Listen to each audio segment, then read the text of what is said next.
there in Luke 15. Who thinks I'm preaching about the 99? We just sang that hymn. It's in that chapter, but I'm not. I kind of want to look at the prodigal son, the story there. Title of my sermon is When People Let Us Down. And I think it's a great story. It's a story of like redemption and forgiveness and reconciliation. You know, when the father bare all the son's shame by running, and Middle Eastern men don't run, as John MacArthur said, which is a lie, which is a stupid thing. And if you don't know what I'm talking about, don't even worry about it. It's unimportant. But it's a great story where the son comes back and he's reconciled to the father after basically losing everything, living like he got his inheritance and then he loses it. Just, it says riotous living, just partying, wasting it. Today it would be at the club, you know, spending it on you know, he spends it on a brand new car, and then he crashes it into a tree because he's out, you know, racing with his friends or drinking or whatever. But in the end, he's forgiven, he's reconciled to his father. And it's a picture of our relationship with God, because what we can do is we can always go away, and that's kind of like the 90 and 9, right? We can always go away as his child, but he always wants us to come back. And sometimes people think that they go away and that it's no, like they can't come back anymore. It might be to a church, you know, they've been gone for a year and they think like, oh, I just can't go back anymore. You know, and that's kind of another application of this year, where it's like when someone comes back after a year, we're like, amen, good to see you. But it's also a warning to those that forsake, you know, the right path, the truth and righteousness, and things like that. So I think it's something good to talk about. So before I get into it, I'm going to pray. Heavenly Father, I just pray that you fill me with your Spirit and help me to preach to the people here. In Jesus' name we pray. Amen. We can go to Galatians 2. I would say that I was going to try to keep this one a little bit shorter so that we can go enjoy the food, but whenever I say that, it usually doesn't work out, but we'll see.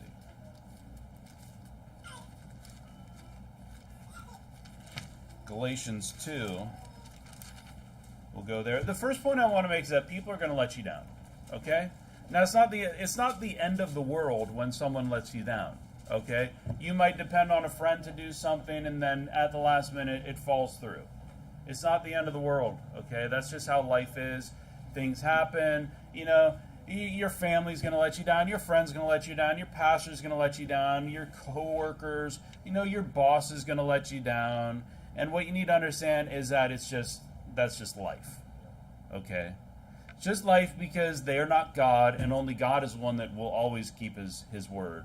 It says in 2 Kings today, it says that his words won't fall to the ground. He's not going to lose anything. Everything's going to come true. But with people, I mean, things happen, right? I mean, I make promises to people and I don't keep them. I usually don't intend to do that, and sometimes I regret it, but at the same time, I might need to go back on something just because situations change and things like that. Really, the fact that people are going to let us down is the end of the world, and it's nothing to like we should not let every little thing that happens in relationships just ruin everything, okay? You shouldn't have that much faith and trust in a person, even if it's like your spouse, your child, that if like something happens that you're just going to like, it's the end of the world. Nobody's perfect. Galatians 2:11 says, "But when Peter was come to Antioch, I withstood him to the face, because he was to be blamed. For before that certain came from James, he did eat with the Gentiles. But when they were come, he withdrew and separated himself, fearing them which were of the circumcision." Here, Peter not only lets Paul down, but he lets basically Christ down. He lets God down, because he's like going back, and instead of welcoming and fellowshipping with the Gentiles, when the Jews come, he separates, because he doesn't want to look weird. He wants to follow their rules. Like, that's not the right thing. He's letting people down. Imagine like it's like you know, you ever had a friend, and they're your friend, and you're hanging out all the time until their best friend comes around, and now all of a sudden they don't have time for you, and you're like, dude, what's the deal? You know, like, anyways, I won't go there. But that's what happens. Sometimes people do that, okay?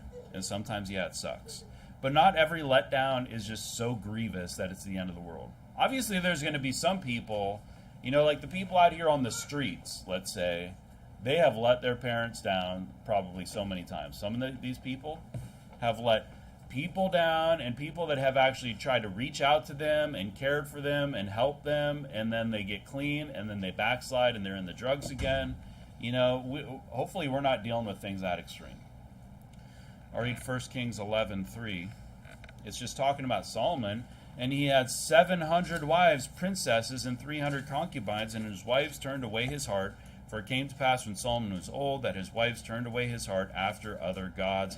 And it says, and his heart was not perfect with the Lord his God, as was the heart of David his father. As much as I'm sure David did try, and Solomon was a good son, and as much as Solomon did have, and as righteous as he was, and the fact that he basically spoke to God, he still let people down.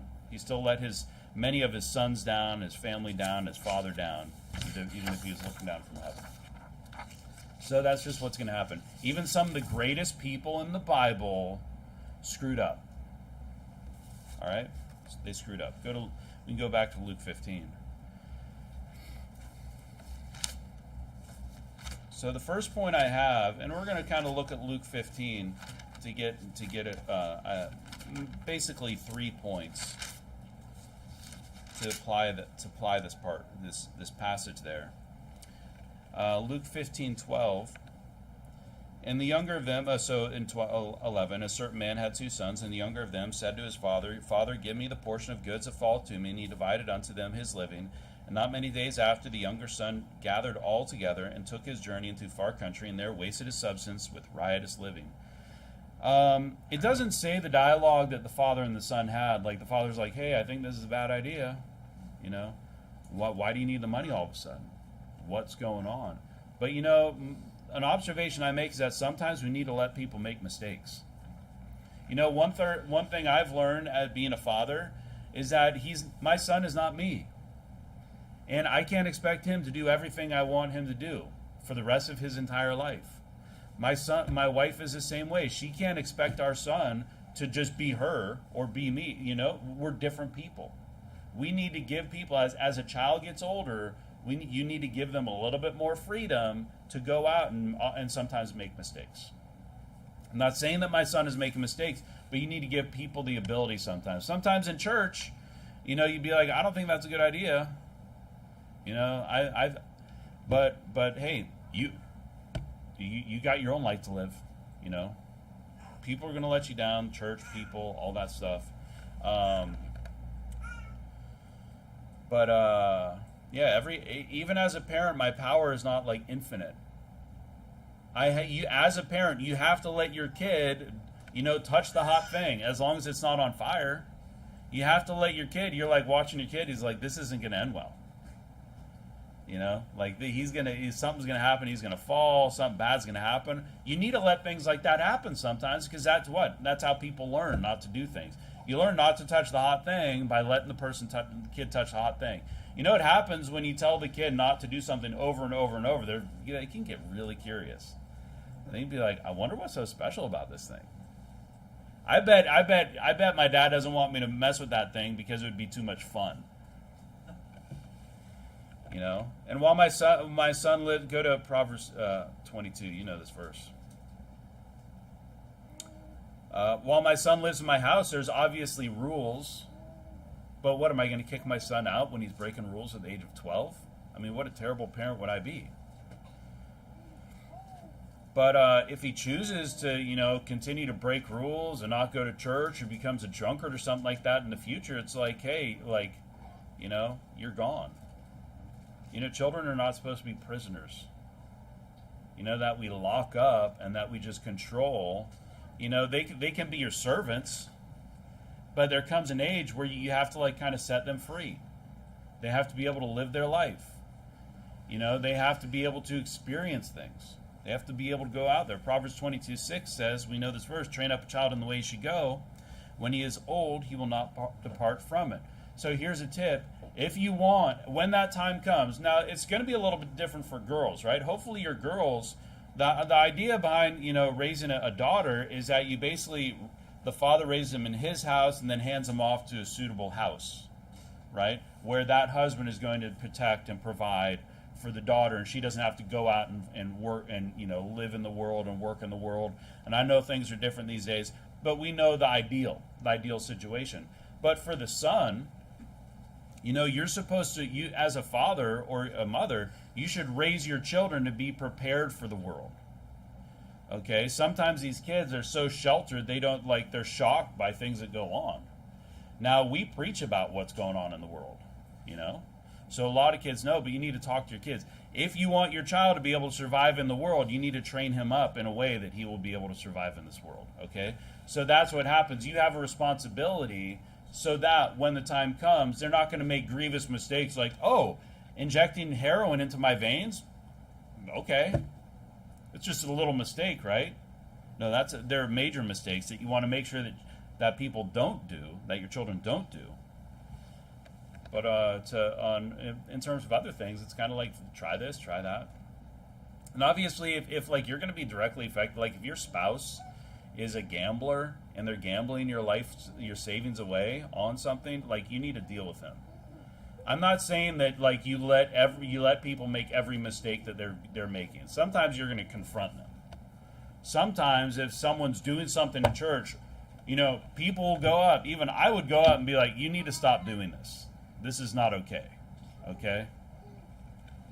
But at the same time, even as a church leader, a pastor's role is their authority is not endless. Go to Psalm 86. The reason is because in terms talking about my son or talking about children, they need to become their own person.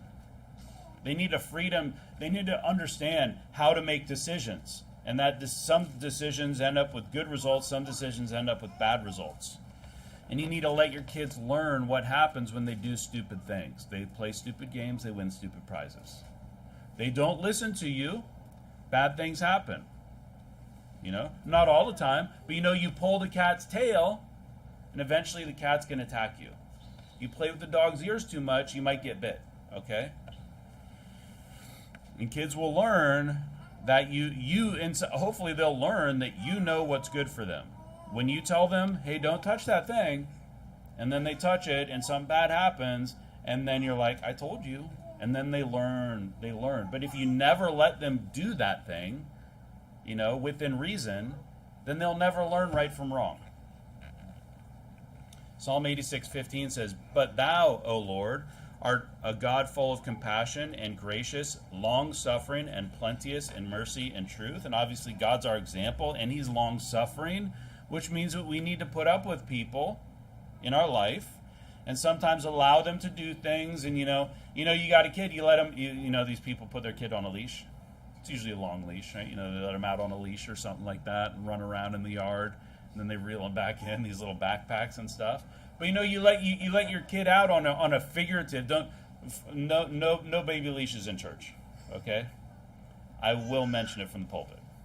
Just be advised that if someone comes in here with a kid on a baby leash, I'm going to mention something. But you know what? You have a little leash so that they can go out and they can do things, and then maybe you can reel them back in. So anyone know about what Rumspringa is? You ever heard of this? I think it's the Amish. I don't think it's the Quakers. I think it's the Amish. And they get to 16 and they can just kind of figure out if they really want to be Amish or not. And then I saw this one video years ago, and the guy had he went out, he's drinking, living with other people, driving a Trans Am. And they're like, we just want you to experience life, and then decide if you really want to be baptized into the Amish religion. And after they screw everything up and they lose everything, then they're like, hey, I'm back. Hey, don't let them do that. You want to prepare them so that they're not interested. Hopefully my son is never interested in alcohol and drugs, okay? Because he knows the repercussions. He sees these losers out here. He sees what happens to people, and hopefully he understands there's some limits. We're supposed to teach them limits. We individually have to learn to set our own limits, because the child grows up and no longer the parent's there to set those limits. And if your kid desires to go out and try methamphetamine, then I'm sorry, you failed them. All right, that's your bad. If your kid's even thinking oh, that looks pretty cool. So, yeah, sometimes we need to let people make mistakes. Go to 1 Peter 5. Actually, go to Proverbs 13. I can't lord over people in this church. Sometimes I see people and they're making bad decisions, you know. There are people when I'm like, you know, I wouldn't do what they're doing, right? I'm not saying like there's anything in this church right now that people are doing, but obviously it's happened because I guarantee people in this church, you've been looking at other people and you're like, I don't think this is going to end well. I would not make that decision if that was me. But we can't lord over people. In 1 Peter 5, it's talking about like the elders, the pastors. It's saying neither as being lords over God's heritage. Like the pastor can't just go around and be like, you're screwing up. You need to fix it. You fix it. Fix it. I'm going to tell you exactly what to do. No, wrong car. You need to buy a different vehicle. It's not going to give you the mileage. It's not going to be suitable for. It's like you need to look around and like that's why we preach behind the pulpit to help people. And hopefully people kind of over time they get the idea. It's like raising a kid. Hopefully the kid gets the idea, and they kind of like they're able to make decisions and be wise. But we can't just tell people what to do. Like you can't just tell everybody what to do. Even when you're married, you can't always just tell your spouse exactly what to do all the time. Sometimes like you have to be able to live your life and do things. If someone asks what I think they should do, I might give them my opinion. I might not. It depends. Should I invest in crypto? I'd be like, I wouldn't. I mean, but do whatever you want. I'm not even saying that it's a bad thing to do. It could be good. It could be safe. I'm not really interested in that. I'd rather invest in something else if I was going to invest. I was telling, I think, Brother Cleo, I'd rather invest in things that I can hold with my hands. I can't hold like a crypto wallet in my hand. I mean, it's a hard drive, but if that thing gets lost, like my money's gone.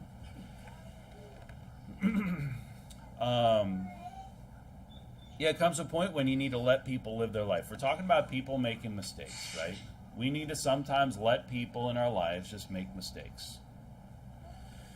We don't completely write people off because they don't do what we think they should do. Especially with children. Children need to live their life, make their own decisions. And if anything, if you think they're making a bad decision, you should pray that it all works out. Because sometimes, it might not be the best decision, but in the end, it has a way of working things out, right? And also, it says in Proverbs 13:15, good understanding giveth favor, but the way of the transgressor is hard. Hey, you know what? If people are making bad decisions, it's going to be rough, but sometimes people need to learn the hard way. It's like the child that listens and just does what they're told versus a child that needs it beaten into them, right? There's different types of children.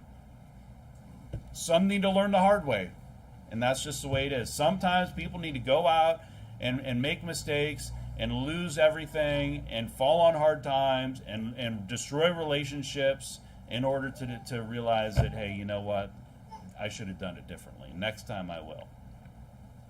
And sometimes people are risk takers. I'm risk averse. I'm pretty risk. I don't like really taking risks. I'm kind of a conservative person in terms of risk. But some people are risk takers. And you know what? If you want to make the billions, those guys took risks. I don't think anybody in here hopefully wants to make $1 billion like as a life goal. If you do, God bless you. The church gets 10%. Can you imagine if someone had if Bezos or one of these guys was going to church and giving 10%? That would be crazy. It wouldn't even make sense. You'd have to just tithe to 10,000 different churches. It doesn't even be so weird. But anyways, I might think that someone starting a business is a bad idea, but it might be great for other people. So that's why we can't impose everything on people. Sometimes we need to give people freedom because they have different lives, right? People need to learn to make good choices, and often that's by making bad choices. It's like parents who are always controlling their child, because there are that. And we were quite strict with my son. But like sometimes everything is controlled, and then the kid doesn't learn to make decisions for themselves. So they're like, what do I do now? What do I do now? Shouldn't be like that. Go back to Luke 15.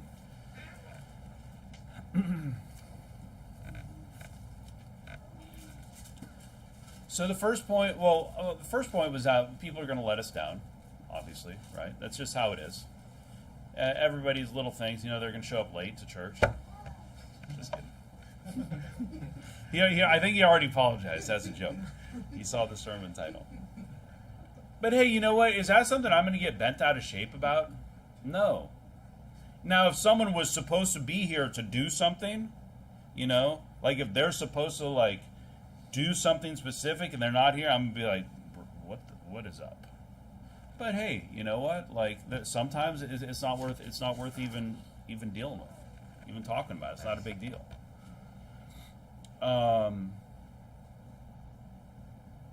Luke 15:17. It says, and when he came to himself, so this is a guy realizes, the prodigal son, realizes the mistakes he's made. He said, how many hired servants of my father's have bread enough and to spare, and I perish with hunger? Because he was willing to eat like the swine's food, the slop. I'll arise and go to my father, and will say unto him, Father, I have sinned against heaven and before thee, and I am no more worthy to be called thy son. Make me as one of the hired servants. And he rose and came to his father. And so this is a classic example would be people that haven't come to church in a long time, right? Like we had one guy that was coming to church periodically, and then we saw him again, and we're like, hey, what did we do? Where have you been? No, you can't sit in here. You have to sit over in that area over. No, we're like, awesome, come on back. Great to have you back. But oftentimes when people are out, they think that we're going to react the way that this guy thinks. That we're not going to want to talk to them, that we're going to shun them and be like, he's the guy that hasn't been here for 2 years. I wonder what he's been doing. But that's not the attitude that we have. But that's how people think. That's the mentality they're in. Often that's why people don't come back to church. Because they think that everyone's going to be judging them and talking about them and thinking about them.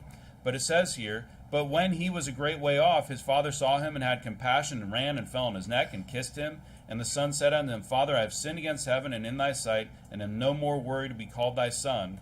But the father said to his servants, Bring forth the best robe and put it on him, and put a ring on his hand and shoes on his feet, and bring hither the fatted calf and kill it, and let us eat and be merry. For this my son was dead and is alive again. He was lost and is found. And they began to be merry. My point here is that we need to be happy. We need to rejoice when people make it right, when people return, right? So if they make a mistake and then they come back and everything's right, we need to be really happy about that, and not always holding this grudge against somebody and always bringing things up. It's like we dealt with that. That's been resolved. The prodigal son doesn't need his dad to be like, having a grudge on him when he's been through all this to the lowest point in his life, to just hold this against him for the rest of his life. Like his son suffered, and often what's going to happen when people make mistakes, it means that something bad is going to happen to them.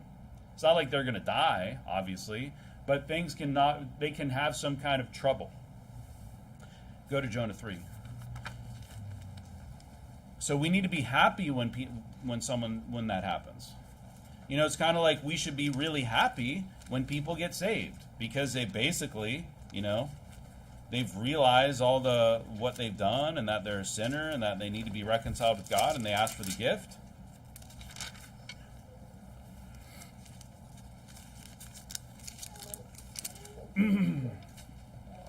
And they see the light. When people see the light and they see the truth and they walk towards it, that should be really a time to rejoice. When the sheep is found and they come back and they're returned to the fold.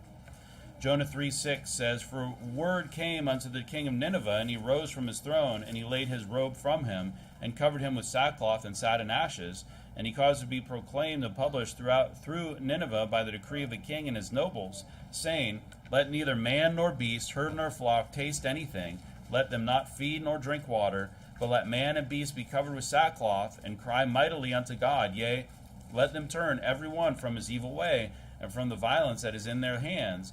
Who can tell if God will turn and repent and turn away from his fierce anger that we perish not? So basically, they know this judgment is coming on Nineveh. So even the animals are in sackcloth and mourning. They're not even feeding like the animals. And no one's eating. They're fasting. And they're just hoping that maybe God will turn away. And they believed. They believed. They're really fearing the Lord, and they believed here. Okay?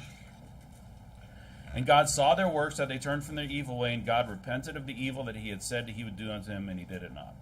So what happens when God sees that this real change of heart? They really change. They're different, right? He forgot about it. He didn't pour out this wrath on them, and that's what we need to do when people come and they've changed. We need to give them forgiveness. We need to have mercy. We need to have trust. We need to be happy for them when this happens.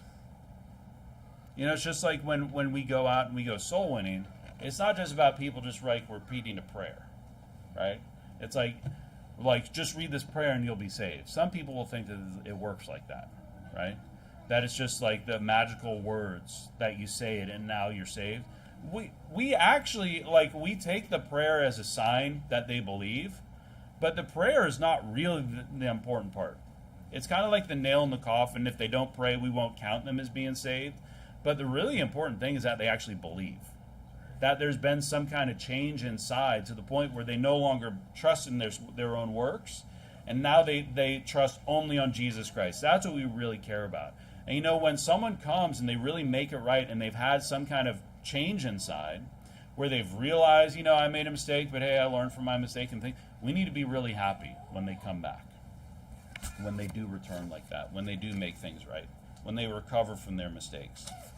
Not holding it against them for the rest of their life. Go to Psalm 68. No matter what people say, being away from church and the brethren and being away, because you're being kind of separated from God, it's going to be painful. If we're talking about a church setting, it's going to hurt. You're going to miss that fellowship. The online thing isn't the same as seeing people face to face and talking to people. And just being around and just, the Spirit of God is in here when the service is going on. And you need to be around to hear the hymns and feel the hymns and things like that. And it's hard when you're not in. As an example, just bringing up church attendance because it's so relevant. We can apply it to other things. It's hard. It's not rewarding. It's lonely. People feel shame when they're not. There's going to be some people in here, they skip one service, and they're like, oh man, how am I going to, what are they going to say? I feel so bad that maybe I wasn't that sick. I actually could have gone, and, and there's regret, and there's all these emotions, and when they come in here, we don't need to be like, where the hell you been? Wow, I guess you don't love God anymore, huh? They already went through that. It's often hard enough for people to come into the door. Oh, you haven't been, someone new comes in, they're like, you haven't been to church for 5 years? Wow. That's pretty bad. It's like, hey, I'm glad you're in church today. Psalm 68:19 says, blessed be the Lord who daily loadeth us with benefits, even the God of our salvation, Selah. Every time you do something for God, there's benefits in it. Every day. There's something good that's going to come out of it. Even if you just feel good about yourself because today I prayed and I read my Bible. And when you don't do it, you feel guilty. Even if it's just reading your Bible, you're like, man, I'm really slacking. And so we don't need to come down on people when they make mistakes. We need to be happy when they recover from that. Go to Deuteronomy 30.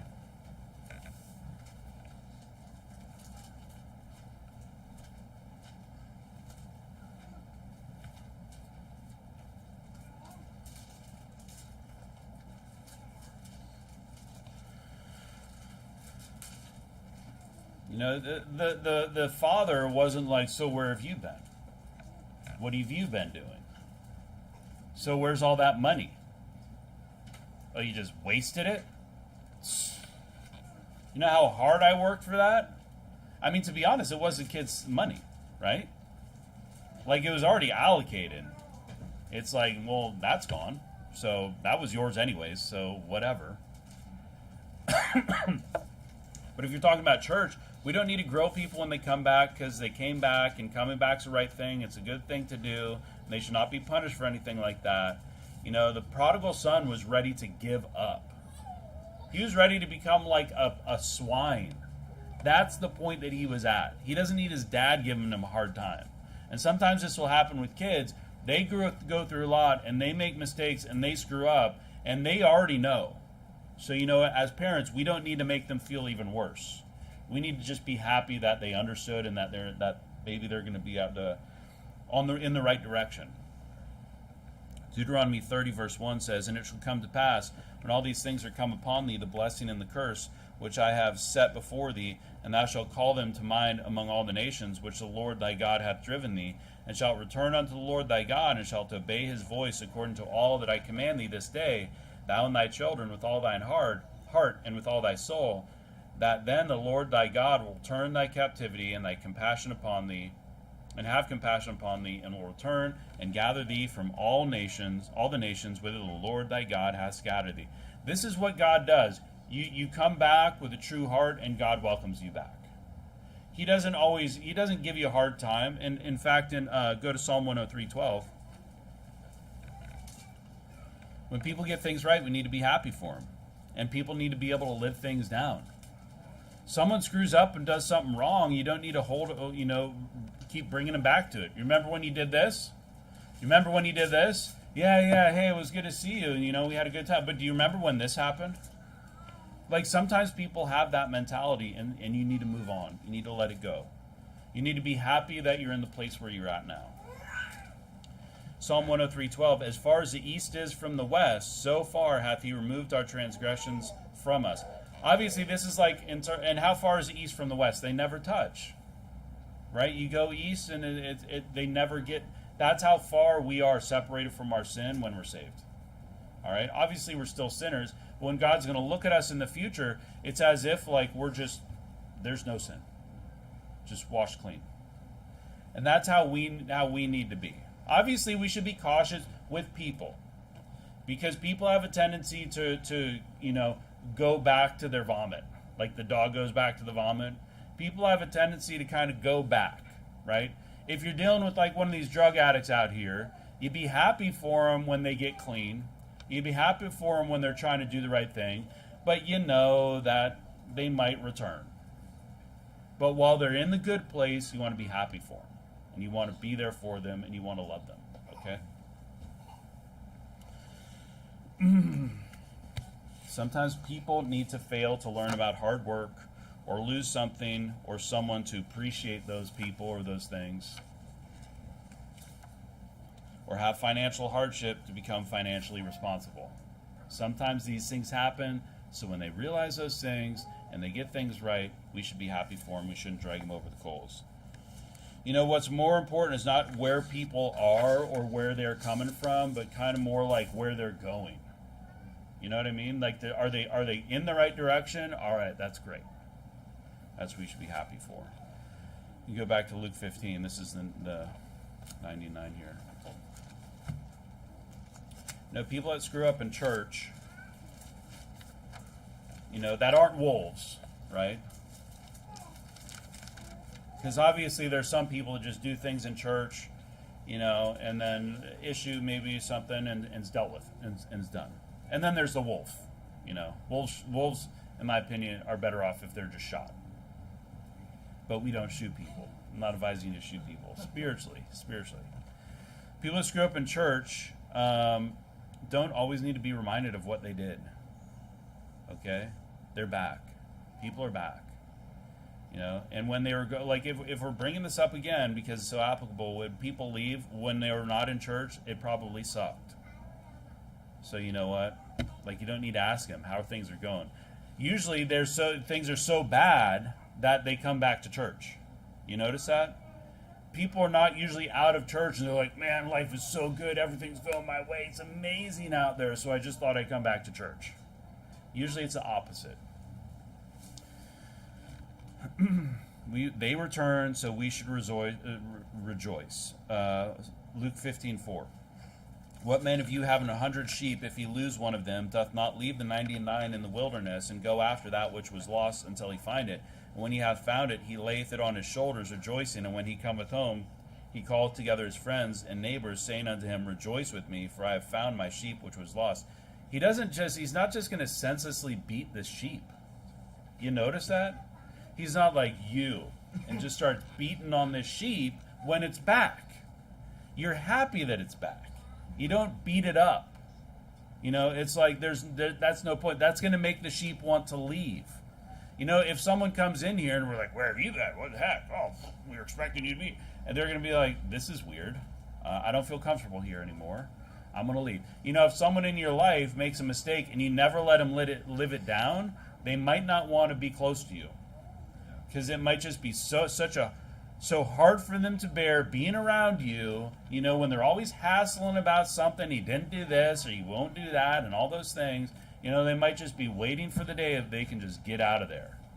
And we don't want that. People that we care about, we want closer. Luke 15, verse 24. My third point from here, kind of last one, is we need to make sure the good and faithful are appreciated. So we got the bad, let's say the bad seed, the bad son, the prodigal son, goes out, screws everything up, loses dad worked for all this money. Yeah, it was going to go to the son. He got it, but then he just wasted it. If I leave an inheritance to my son, what do I intend for that to be? I intend for it to be like a foundation for him to build on so that he can provide for his family in the future. I don't intend for him to just go out and waste it on some lavish vacation and a bunch of things that are just going to waste away. It's like, okay, yeah, you enjoyed it, but what the heck, man? And so you know what? The good son that stays behind and is faithful and works hard is going to continue to provide and continue like the legacy of the father. You know what? Don't forget to appreciate that kid, that guy, that person. The faithful person. Hey, we come in and the person that we haven't seen comes in and we're talking to them. We're like, hey, it's really great to see you. Hey, you know what? But then we should also appreciate the people that are faithfully coming three times a week, right? Or faithfully coming for like years to this church, regularly coming. We should not just not appreciate the people that have been here for a while. Luke 15:24. For this my son was dead and is alive again. He said, bring the fatted calf, and they're going to celebrate. He was lost and is found, and they began to be merry. Now his elder son was in the field, and as he came and drew nigh to the house, he heard music and dancing, and he called one of the servants, and asked what these things meant. And he said unto him, Thy brother is come, and thy father hath killed the fatted calf, because he hath received him safe and sound. And he was angry, and would not go in. Therefore came his father out, and entreated him. And he answering said to his father, Lo, these many years do I serve thee, neither transgressed I at any time thy commandment, and yet thou never gavest me a kid, that I might make merry with my friends. But as soon as this thy son was come, which hath devoured thy living with harlots, thou hast killed for him the fatted calf. And he said unto him, Son, thou art ever with me, and all that I have is thine. It was meet that we should make merry and be glad, for this thy brother was dead, and is alive again, and was lost, and is found. And the father's point is like, hey, this is the time to celebrate. But you know what? The son didn't feel very good because his dad never threw a party for him.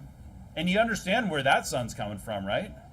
If like all the faithful church members in here are just not appreciated, and all we care about are the new visitors, like who's more important? The faithful people. So that's my point. I'll bring up a personal kind of application how I feel. I always did well in school. I never got in trouble. Cops never got called. My dad never had to talk to the cops because of something I did. But then you got like my brother, who is in all kinds of trouble, always sneaking out at night, always in problems where they got to like gather all the friends' parents together to figure out how they're going to resolve this issue with all the kids. But you know what? When I come home from college, there's nothing in the fridge. And when my brother comes home, it's just stocked. And it's like, what the heck is this? You know what that shows? It's like I'm not appreciated at all. Maybe I was, a pain in the butt. Okay, maybe I was.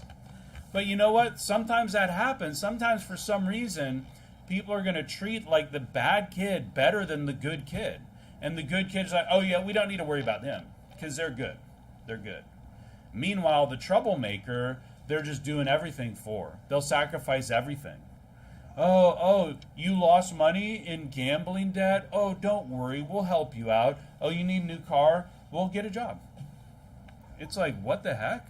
Like, no, we need to make sure that, yeah, we rejoice when the people come back, when people make mistakes, but if you got people in your life that aren't screwing things up and they're easy to deal with, and it's like there's never a problem, because there are people in your life where some you're going to be like, that guy kind of rubs me the wrong way, and then there's others where it's like, yeah, it's cool, it's always good, nothing ever bad.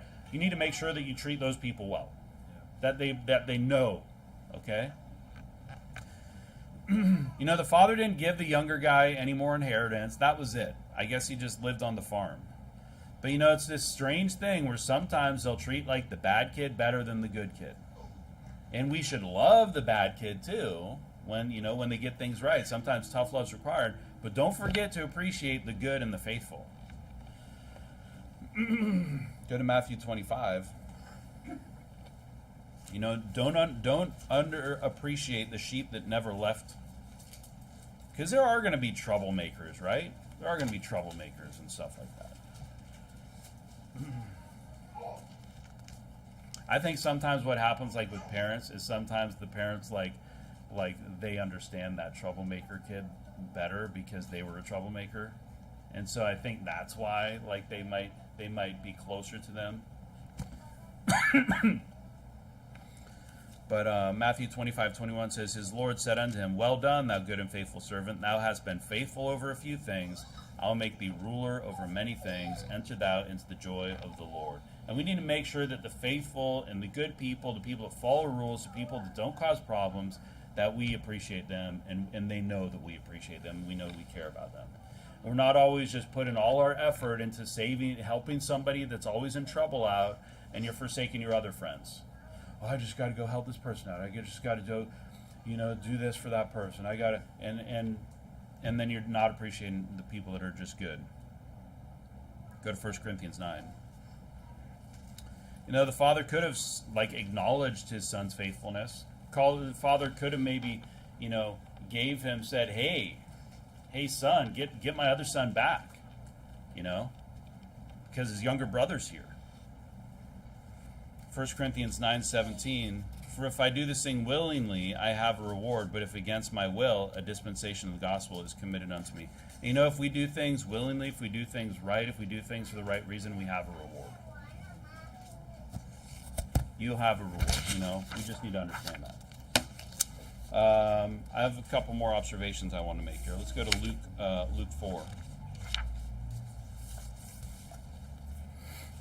You can help people. So if people are making a mistake, I'm not saying that we're just going to I'm not going to let there's a limit, right, to what you're going to let your child do. You create some boundaries, and as long as they can do anything in here, everything in here, I don't care. But, in there, in the other room, outside, there's different rules. There's different rules for different situations. And sometimes we need to help people prevent mistakes. If you have a friend, you might talk to them and help them to understand that you think that they're making a mistake. Okay? So I'm not saying that you shouldn't, but we also need to understand that we shouldn't be controlling people. Luke 4:8, and Jesus answered and said to him, get thee behind me, Satan, for it is written, thou shalt worship the Lord thy God, and him only shalt thou serve. So Jesus is just rebuking Peter. He's like, you're being very wrong. That's a very wicked mentality that you have, and sometimes we need to do that. Sometimes we do need to confront people. It's like, hey man, what are you doing? Maybe you're going to call them, you're going to be like, I haven't seen you in church for a month. What's the deal? You need to get back in church. Hey, you haven't been doing this, you haven't been doing that. Sometimes people need to be rebuked.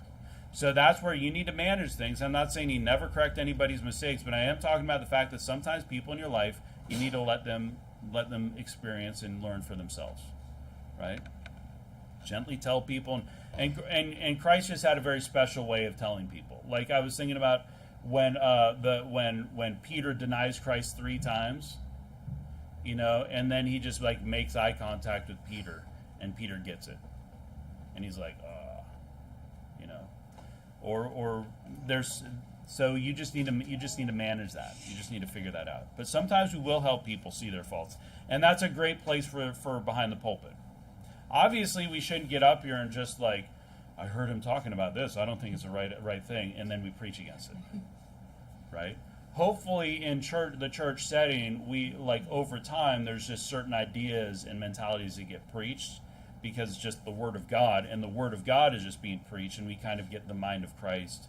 And we get an understanding there. That's what's good about church. Many people grow up in church and they'll just understand that there's wrong and right and good and bad, and not to make bad decisions. Go to John 21.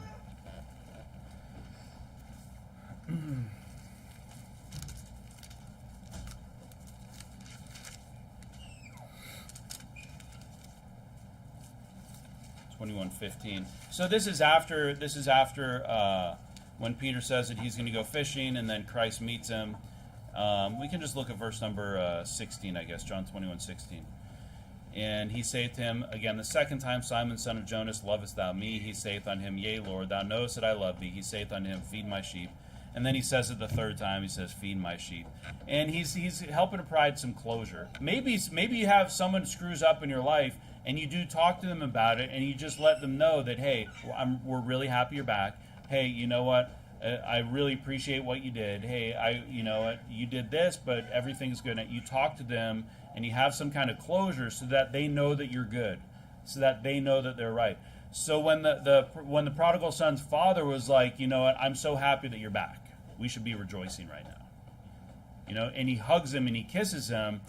He's showing that everything's good, and it needs to be authentic. You need to move on from that. Again, you can't hug and kiss and then just bring it up over and over and over and over and over. No strings attached. Water under the bridge. You deal with it. When people make it right, you acknowledge it and you move on, so that they can start over, so that there's like a clean slate. It's hard for us not to what do you call it? Like hold a grudge. It's hard. Sometimes people do something and you're just constantly waiting for them to do it again. But we need to try not to hold a grudge on people. It just ends up being very bad. And then people can like never live things down. Let's go to Matthew 7. We'll say this is the last verse.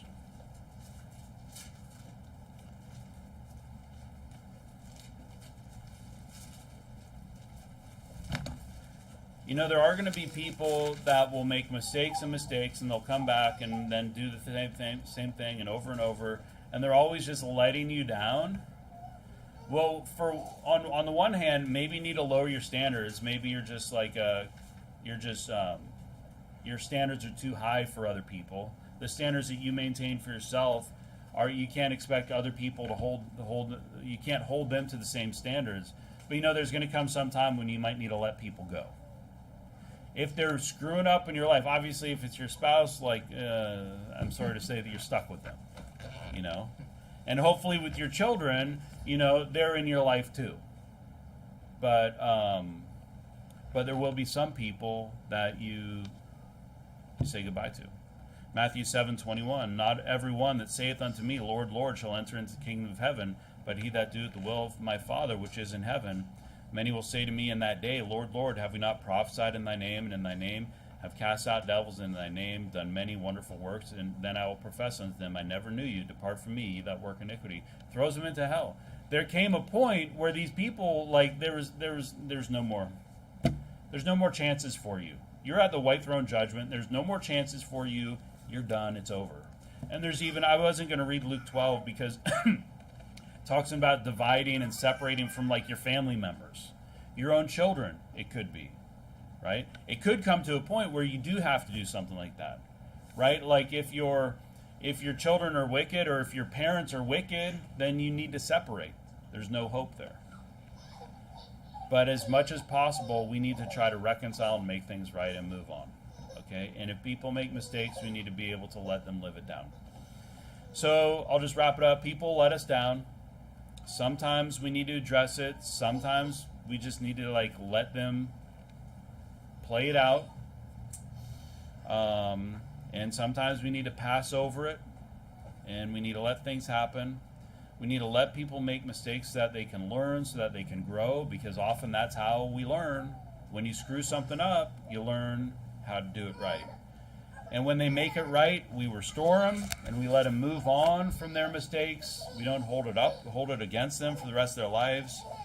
And we need to make sure that the people that are in our life that aren't screw-ups, that they know that we appreciate them. You know, you don't need to go around and be like, wow, you're so much better than this other guy because he causes me so much heartache. You know, like, but you can tell people. You can tell your son, like, hey, we're really proud of you. You're doing a great job. And just let him know, okay? And people in your life. So now let's pray. Heavenly Father, thanks so much for this day and the great people we have in this church and in our lives. Just pray that we'd be compassionate people, that would be long-suffering and always willing to give out, be merciful and forgive, and that if we are doing people wrong or doing things wrong, that we would get it right and that we move